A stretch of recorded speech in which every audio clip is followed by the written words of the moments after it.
নমস্কার, একগুচ্ছ টানার আরেকটি নতুন ব্লগে আপনাদের সকলকে স্বাগত জানাই। আশা করি সকলে ভালো আছেন। আজকে বুধবার 14ই আগস্ট, কালকে স্বাধীনতা দিবস।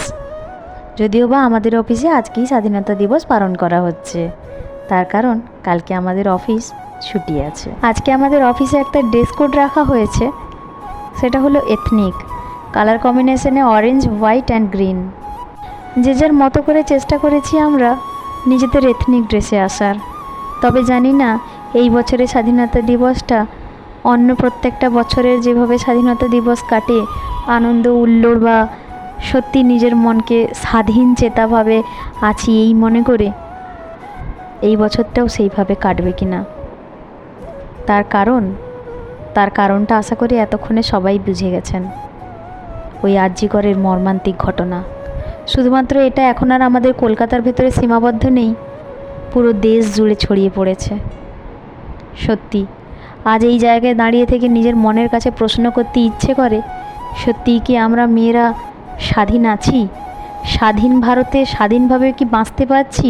স্বাধীন মতো কি নিজেদের স্বাধীন চেতনা নিয়ে থাকতে পারছি, না কেউ আমাদের স্বাধীন থাকতে দিচ্ছে বা স্বাধীনভাবে বাঁচতে দিচ্ছে?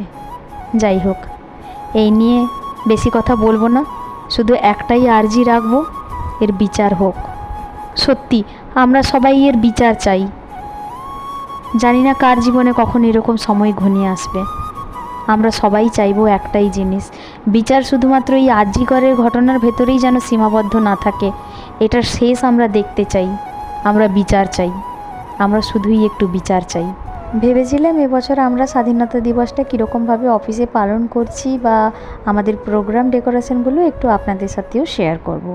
কিন্তু আজকে কাজের প্রেশারটা এতটাই আছে, আর কিছুক্ষণ আগে বলা কথাটা মাথাতে এমনই ঘুরপাক খাচ্ছে যে কোনো কিছুতেই আর মন বসছে না। অফিসটাও আজকে অনেকটা ফাঁকা ফাঁকা। কালকে একে অফ, তারপরে যারা একটু দূর দূরান্তে থেকে আসেন তারা এখন একটু বেরোতে ভয়ই পাচ্ছেন বলা যেতে পারে। সকলের মনে ঘটনাটা খুব ভালোভাবেই দাগ কেটেছে। চলুন তবে আমার ব্লগটিও আমি এখানেই শেষ করছি। দেখা হবে পরের একটি ব্লগে খুব শীঘ্রই। ভালো থাকবেন। যদি আমার এরকম ধরনের ভিডিও ভালো লেগে থাকে সাবস্ক্রাইব করে দেবেন, লাইক শেয়ার কমেন্ট করতে ভুলবেন না। নমস্কার, ভালো থাকবেন সকলে।